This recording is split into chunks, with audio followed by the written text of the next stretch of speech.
What's up, guys? So back with you for Monday, April 28th, whatever the day is. I don't even know what day is anymore.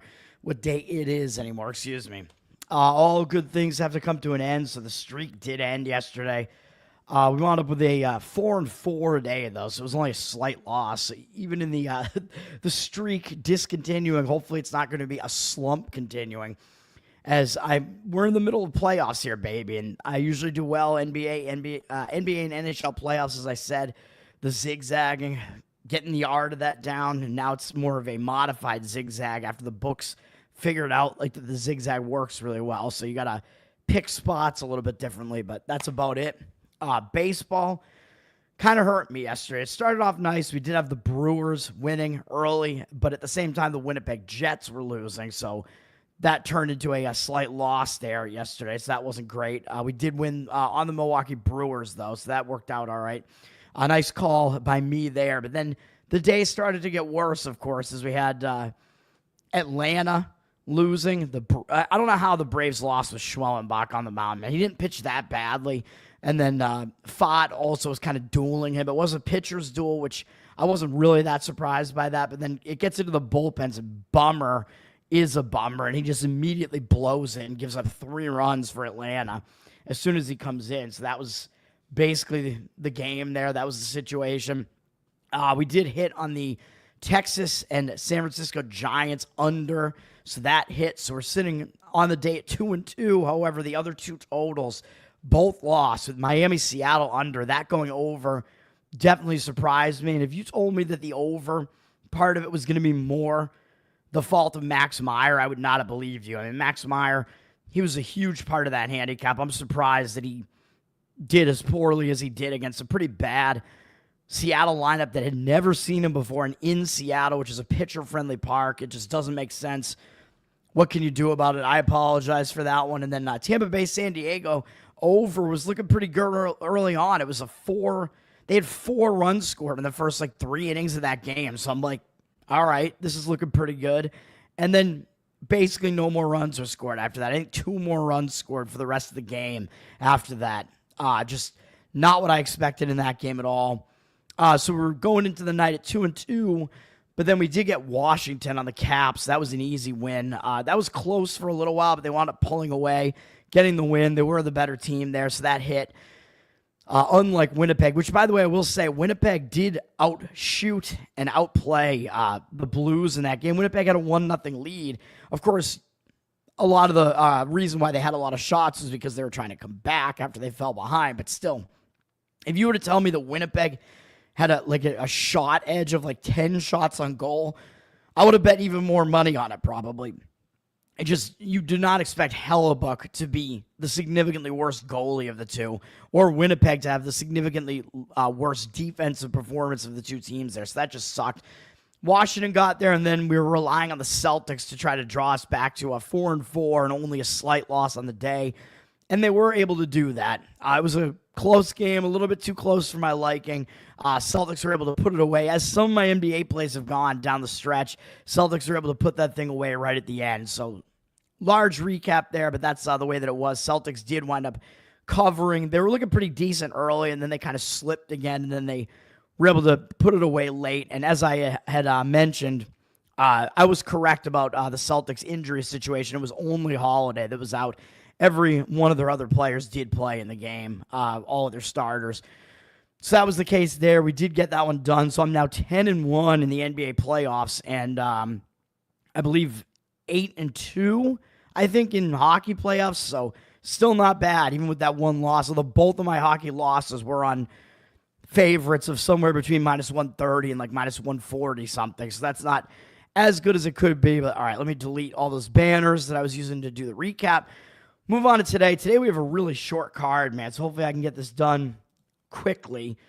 We do have NBA playoffs again. I don't have any plays in the 2 NBA playoff games. So we're down the stretch now, man, where the Thunder have already advanced. So congratulations to the Thunder. So we don't have a game in that series. So we're down to 2 games here. We do have the Cavs at the Heat in game 4. The Cavs are looking for a sweep here, up 3-0. I I could see arguments for both sides here, man. The Cavs are down from 9 to 8.5. The books have adjusted this one after the Cavs were, like a 5-6 point favorite in game 3, because the books know that an NBA team falls down 0-3. They know they're not coming back. So it's kind of like the dream crusher. Like, it has never happened before. Although, again, like I said, the Celtics almost were able to do it a couple of years ago and tried to do it and were the better team. But the Heat are not the better team here. They do have a good coach. They can play defense. They can slow the game down, but you can only really do so much. You're down 0-3. So, I mean, the Heat might pack. You have to try to figure out what are the Heat going to do here. Are they going to just pack it in and say, forget it, now that we're down 0-3, it's not going to happen? Or are they going to show up with fierceness, which actually the Grizzlies actually did in their final game? They actually showed up, and that was a 2-point final, I'm pretty sure. So I was surprised by that, because I leaned the other way in that one, that after their huge blown lead in the previous game, that I thought the Grizzlies were just not going to be able to do anything in that game. They were going to be completely out of it, and that wasn't the case. So for this one, you have to decide, are the Heat going to actually show up with that amount of intensity as well, try to give their fans one last thing? They know this is basically it. Let's play a good game. I could see that being the case as well. 88% of tickets, only 86% of the cash. So the Cavs are public, and the Heat are getting more points in this game, at least. So I don't think you're really getting any value laying the number with the Cavs. I'm staying away. And then we do have Rockets Warriors. The Warriors took a 2-1 lead in this series. The Rockets did have the lead early on in that game. I was on the Warriors in that game because I was playing the zigzag scenario. And you could argue the zigzag scenario means that you want to grab the points of the Rockets this time, although that was a close game. So I like the zigzag more when a team got totally annihilated in the previous game, right? Because they have a lot of adjustments to make. They're embarrassed. They tend to show up with a lot more fierceness in the next game, whereas if they had a close game and lost, then they're kind of feeling a little bit more hungover. So I don't know if that's going to be the case here. It is still the playoffs. Rockets are still the better defensive team, although both teams do play good defense, which is why this has been a very low-scoring game as well, with two really good defenses.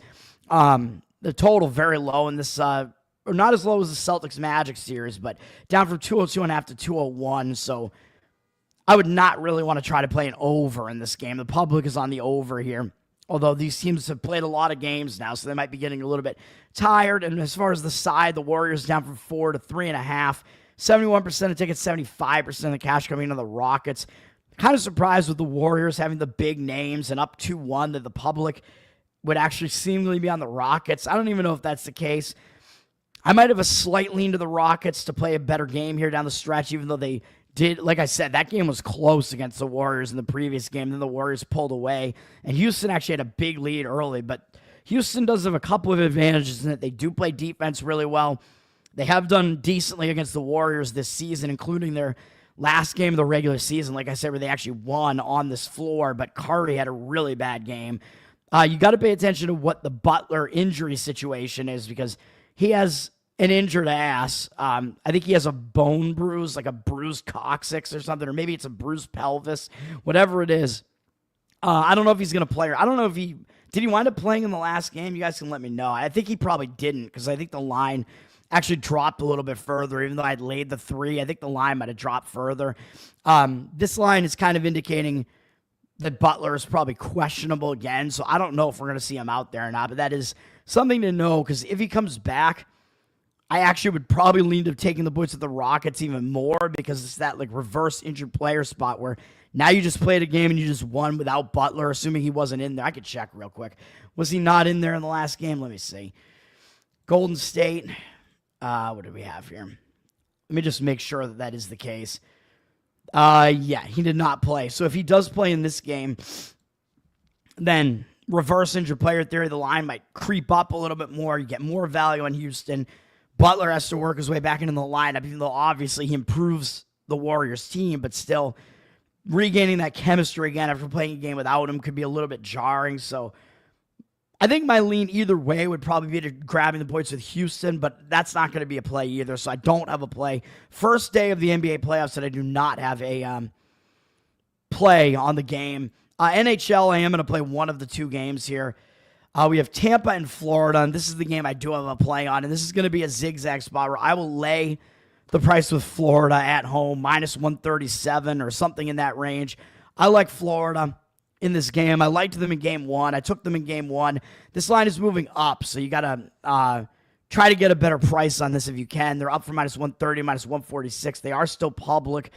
I mean, kind of strange that they're still public, even though it seemed like Florida really was did not have that much public sentiment coming into the playoffs, but 82% of tickets, 89% of the cash coming in on them. They're up 2-1 in the series, but they lost the first game at home, and they lost pretty ugly, 5-1, after they were the much better team in the first two games. I won on them in game one. So I think they're going to want to get this done, man. They do not want to really be going back to Tampa with an even series, even though home ice is probably less in this series than it is in any other series.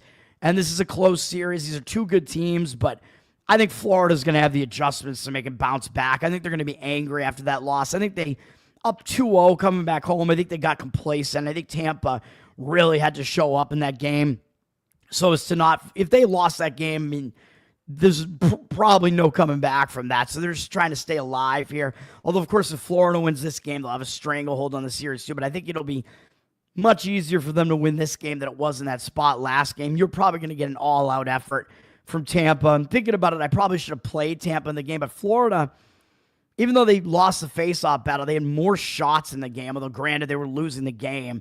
So that's why they fired more shots. But they did have more hits. They had more penalty minutes, which may not be the case this time, as they might get a little bit of home cooking this time, ref-wise, so that might help them this time. They've been the better team basically in every game in the series, though. Even in this game, I would not really argue. Like, I would argue this game was at the very least closer than it appears on the score, but there was an empty net goal at the end. I think we're going to see a much better game here from Florida. This game, Bobrovsky, he just had a bad game. I mean, not really expected. Vasilevsky, I mean, we know both these guys are very experienced. I mean, they're veteran goaltenders, so I think Bobrovsky is going to bounce back here. I think that there could be some regression on the Tampa side here as far as how well Vasilevsky played and how well their defense played, how well their offense played. I expect that to regress a bit. I like Florida, so that's going to be my play in that one. And, of course, I picked them to win the whole thing in my bracket, although I knew this series was potentially going to be tough for them. Although you win the first two games on the road, I mean, come on, man. You got to take the series. And then we have Colorado-Dallas. Colorado evened this up at 2-2. This has been an interesting series, with each team, I believe, being 1-1 so far on their home ice. Now this returns to Dallas after Colorado won 4-0. So I would probably agree with the zigzag in this one as well. If I had to lean, I would probably lean to Dallas, because teams usually play really well after they get shut out. It's kind of an embarrassing loss. They usually show up with a lot more intensity in a game like that, in the next game after that, after a loss like that, I should say. But Colorado, I mean, they were definitely the better team in that game. I think they've been the better team in the series so far. Their two wins have been blowout wins, and both losses have been really close. I think at least one of them was in overtime.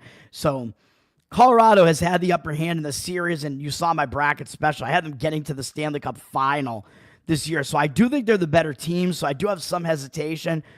Colorado down from minus 140 to minus 137, as the odds makers are telling you they're the better team, as they are lined as a favorite on the road in every game in the series. 63% of tickets, 73% of the cash coming in on on Colorado. So I don't know what else to say about this, but cash percentage looks like it's on Colorado. I think getting Dallas in the zigzag spot off a shutout, though, as a home underdog might not be a bad way to look there, but you can see why I'm not playing this game, because Colorado has been the better team in the series, so I don't really want to fade them necessarily in this spot, because a lot of times it comes down to a 2-2 series like this, man. You are going to expect intensity. You're going to expect the better team to still show up in a game like this. And because I do think Colorado's going to win the series, they're probably way more likely to win the series if they win this game. So you're kind of expecting them to win this game. So I'm going to stay away. You could maybe look to an under in this game, as even though I think the majority of the games of the series have actually gone under. I think only the first game didn't, but I think that that's just the way the series has been played. You get intense defense, but in a game 5 in a 2-2 series, this goes for NBA and NHL playoffs, man. Game 5 in a tied series and game 7, it does make sense to look to the under, because you get really intense defense, because that game means so much it almost plays like a game 7 in some ways. 75% of tickets, 96% of the cash on the over, though. A little bit of movement on the over. I do not agree with that. I would lean to the under. In that game, let's go to baseball, where I have 3 plays. They're all sides. Mets and Washington actually playing the final game of their series. So they're the only teams that are still playing the same series that they played over the weekend. Washington's up 2-1 in the series. So you might expect the Mets to bounce back. But do you trust Griffin Canning to get it done for them? I don't know if I do. And surprisingly, the Mets actually lost the bullpen battle yesterday, even though their bullpen is way better than the Washington bullpen. Griffin Canning, I still don't trust him, man. His 3.12 ERA looks good, but 1.38 whip is bad. Indicates that his ERA should definitely be higher than it is. Against Washington, he has not had good numbers of 44 at-bats, 341 average, 992 OPS. So he has definitely struggled against them, although I probably trust him more than Trevor Williams, who really just has not gotten it done. He's not a very good pitcher, and his numbers are worse than Canning's all around. 5.11 ERA, 1.58 whip. So maybe Canning is a little bit better with the Mets pitching coaches, kind of tweaking some of the stuff that he's doing. Trevor Williams, definitely don't think he's trustworthy at all. 83 at-bats. He has more walks than strikeouts against the Mets.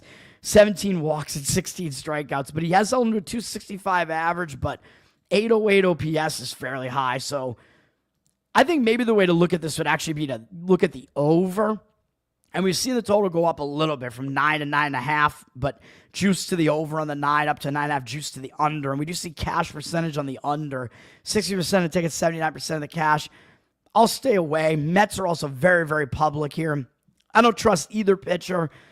So I could see some runs being scored in that game. And then Washington's bullpen is still terrible. The Mets bullpen is kind of used up now throughout the series, so it might be favorable conditions to see an over happen in that game. Minnesota and Cleveland, we have Bailey Ober, not over, against Cleveland. Minnesota is coming off a series where they just swept Anaheim. But this is a divisional series against Cleveland, so I don't think they're going to have any letdown effect here after sweeping an Anaheim team. It's been pretty bad. Cleveland is coming off a series against the Red Sox. So they played 2 AL East opponents in a row, but they did get blasted in the last 2 games. The night game of the doubleheader, 7-3. Then they lost yesterday 13-3 to the Red Sox with that crazy fan almost fight against Jarren Duran, who maybe didn't slur this time. I don't know. Not that I would care if he did. I love Jarren Duran, man. I thought it was hilarious. But because Jarren Duran, if you've been watching the Red Sox Netflix documentary that came out about their season last year, he admitted that he's suicidal, or that he was suicidal during those periods of time where he was doing really poorly for the Red Sox and nobody wanted him here and whatever. So I guess the fan in the stands for Cleveland yesterday was getting frustrated because Cleveland was getting annihilated and yelled out that he should have killed himself or something like that when he had the chance. And it was egregious enough that even Cleveland fans turned on the guy and were like, what the fuck, dude? Get out of here. And he actually wound up leaving because there was so much pressure on him. And Jarren Duran came over and was looking like he was going to fight him. Oh, man. Wild, wild stuff. And Jarren Duran stole home the previous game, by the way, in the night game that they won, I think, which is another crazy thing. He tripled and then stole home.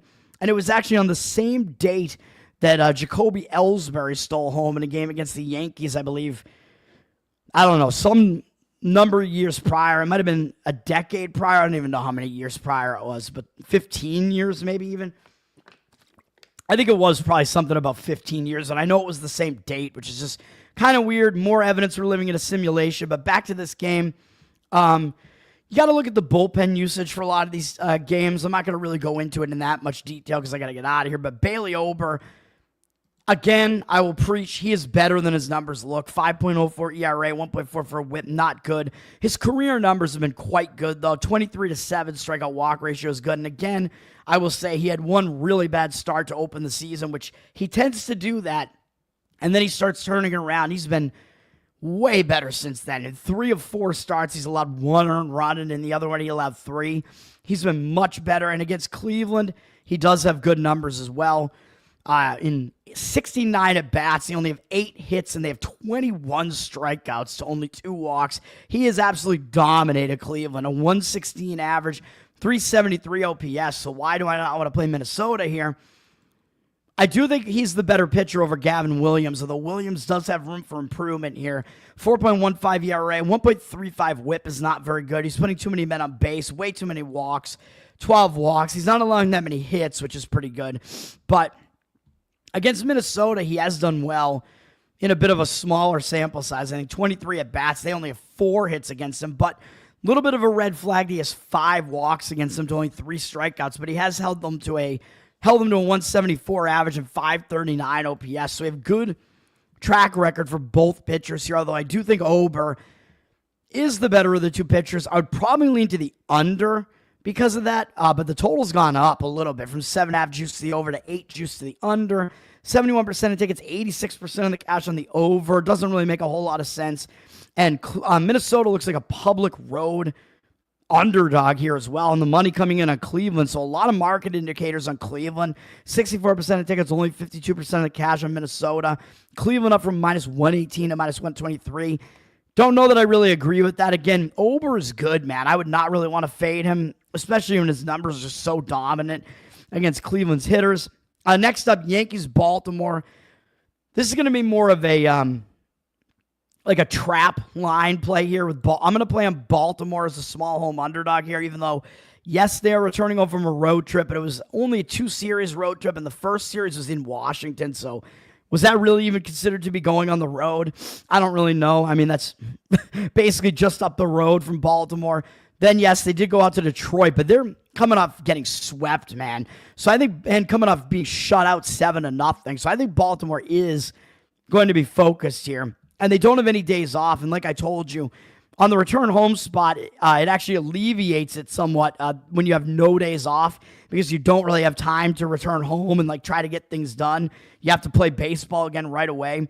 So the return home spots in every sport, it is a bad spot generally because you do get distracted. These guys are family men. They have to return back to family life. They've been on the road for a while. But in baseball, if you just continue to play through, and especially, you think they're going to be unfocused when they're playing against the Yankees? I don't think so, man. I mean, this is a big series, so I think that kind of alleviates all of that return home distraction spot. And when they play through and they don't have a day off to get settled back in, I think it helps as well. Wasn't a long road trip as well, so I think that helps as well. Baltimore's the last place team in the AL East, man. They've been playing horribly. The Yankees are the first place team in the East. You know, Yankees always a very public team. They're starting to do better again. They're looking like the Yankees. They're looking like they're going to be one of the best teams in the AL again. So the public is obviously going to come in on the Yankees, and they are 89% of the tickets, but only 54% of the cash. Yankees down from minus 118 to minus 116.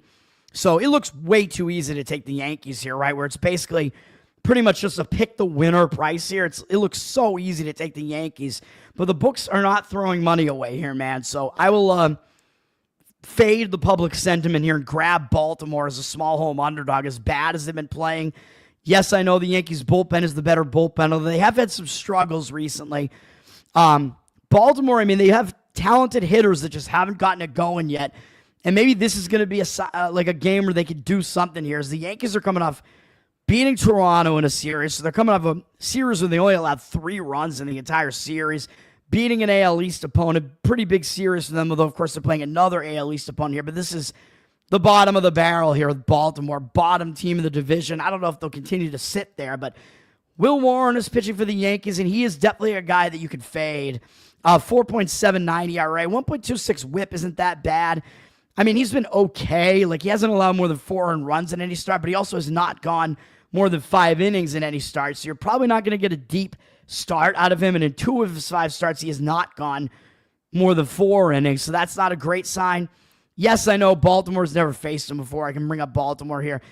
So he does have a little bit of an edge in that he's a young guy and who these hitters have never seen before. So, yeah, maybe he has a slight edge there, but that same edge exists on the other side, except that Sugano for Baltimore. I've been talking about him. I've played on multiple of his games, and I think I've still only lost 1 game on this guy. So I might be wrong about that, but hopefully this continues, man. I mean, he is not a young guy. He's a veteran professional pitcher, man. Although he was in Japan for most of his career, now he's over having his first season in the U.S. But he's pitching well.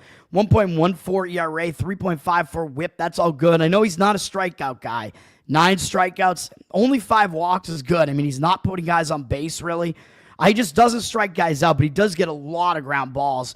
His last 2 starts, he induced double-digit ground balls, which is pretty impressive, really. I mean, he is doing what he does, man. He doesn't really blow hitters away, but he fools hitters and he gets them to jam it into the ground pretty much. So that's what he does.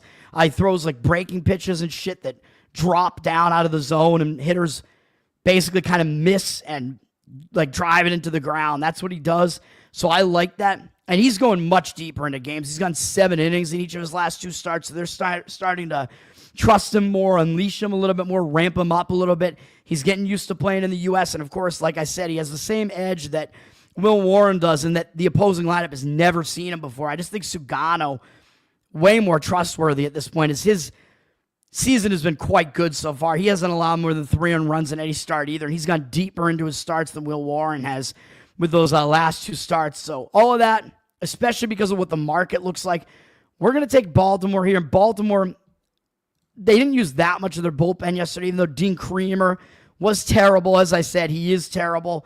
They only used 3 of their relievers there. The Yankees, like I said, their bullpen has been struggling, and their closer has actually not been very good recently. They used a few more relievers, or they used 1 more reliever than Baltimore did, but they used a few of their relievers yesterday. Oh, Mark Leiter, by the way, I made a mistake. I actually think Jake Leiter, who actually didn't even pitch well for Texas, and that game still went under yesterday. I believe he's actually Al Leiter's son. I think I made a mistake there. I thought he was Mark Leiter's son. He's Al Leiter's son, and obviously Mark Leiter Jr. is Mark Leiter's son. So I fucked that up. The play there is on Baltimore on the money line. Anna, what's up? Thanks for hanging out. Scott, you as well. Thanks for hanging out. I don't know that I'm a king, man, but I'm going to try to get back on track here. Next game up, I do have a play on this one as well, and it's going to be on the St. Louis Cardinals playing another small. You like these small baseball underdogs, man. If you think that a baseball team that's a little underdog has an advantage in the game, it's a nice play, man. You get a nice price on it. I'm going to play on St. Louis against Cincinnati here. Cincinnati's sitting in a minus 115 favorite. They're public, 61% of tickets, because St. Louis has really dropped off after a hot start, but 69% of the cash coming in on St. Louis. I like St. Louis in this game, man. I'll explain why in a second. The public, obviously, on the Reds, as they have the better record. Cardinals, I mean, I know it's a little bit dangerous to play them on the road because they're 2-11 on the road, which is terrible, but I think if they're ever going to play well on the road, I think it's going to be a spot like this, because Cincinnati, as I just talked about, they're returning home from a road trip that took them down to Baltimore and then down to Miami, and then they had to go all the way out into the mountain time zone, into elevation. They swept Colorado, so they're coming off a satisfying series where they got a sweep in elevation, and they've won 4 games in a row now. Now they're coming back home off of that to play this St. Louis team. It's been really, really struggling. I don't like the spot for Cincinnati, man. I think it's going to be a distracted spot for them. They had a longer road trip than Baltimore did for sure. That took them further, took them out into elevation. So now they have that time zone change now. They have that elevation change now back into Cincinnati. I don't like the spot, and I don't like the pitching matchup.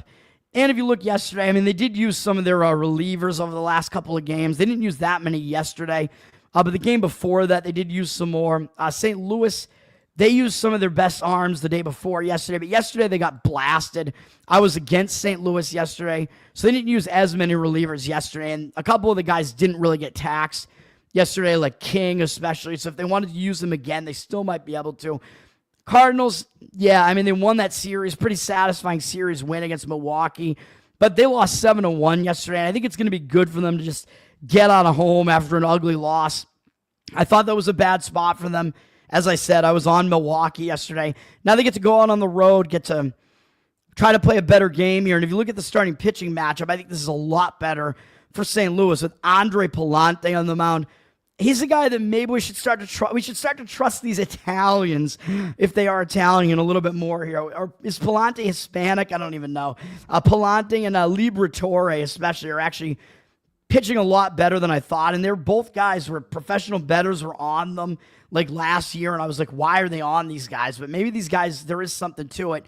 His numbers aren't great. 1.28 ERA, 4.05 ERA, 1.28 WHIP. 16-10 strikeout walk ratio, certainly not impressive. He's got to get the walk numbers down, man. Too many walks, but he is coming off like basically his worst start of the season, so I think he is going to bounce back, even though it's a little bit nerve-wracking that he might be trending in the wrong direction here, and he is facing a third straight road game.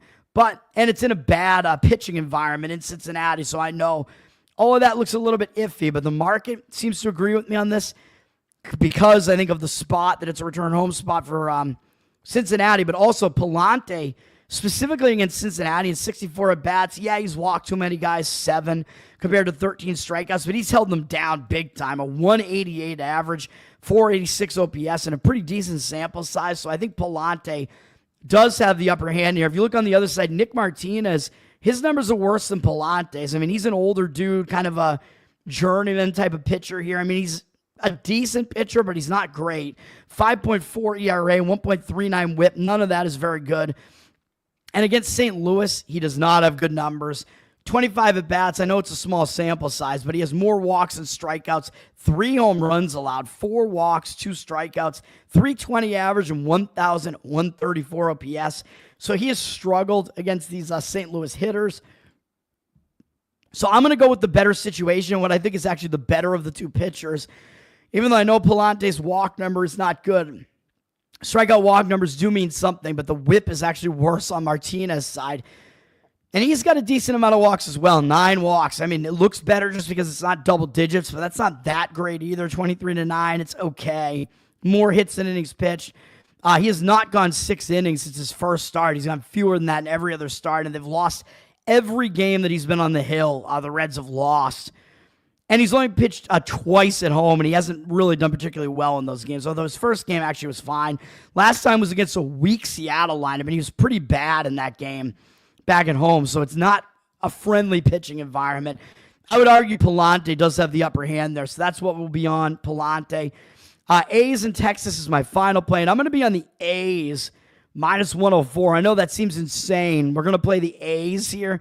Texas, they've been struggling, man, and they can't hit right now, so they are really good at home. I know we're in danger here because they're 10-3 at home. That's good, but the A's are surprisingly 8-5 away from home. They've actually been bad in their temporary stadium, which is that Sacramento Bees AAA stadium or whatever it is. A's have been really bad at home, and they've actually been better on the road, and it does help their pitching to be on the road because that pitching environment at home is terrible. But Texas, they're returning home from a road trip, so it's a bad spot for them. They went out to the Pacific Coast, and they did just play the A's, and I know they lost the series, so Texas has a little bit of quick revenge on their mind, but still returning home from a road trip and losing a couple of close games to a Giants team that's been playing quite well.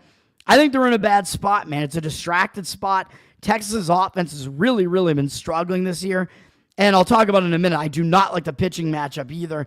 And Texas, they had to use more of their bullpen yesterday. As I pointed out, this game still went under for me, but Jack Leiter came out of the game early, man. He did not have a good start. And they had to use more of their relief pitchers. They had to use 5 relievers or whatever. So their bullpen is not in great shape. Whereas the A's actually won and didn't use quite as much of their relief staff. Or actually, never mind, they did. What am I saying? Both teams used 5 relief pitchers, but still, even though Texas probably does have the better bullpen, I still think it's kind of a wash in a situation like this. And when it's a return home situation, I usually just play the full game when I'm playing a situational play like that, where I think it kind of affects the whole team, and it's kind of that whole team mentality.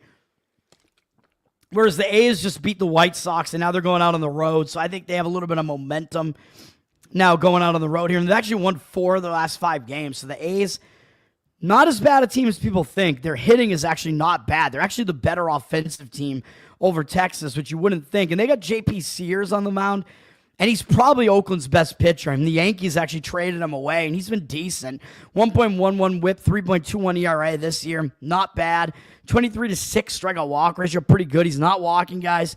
25 hits in 28 innings. He's not putting a lot of men on base. That's not bad. And against Texas, he does have good numbers as well.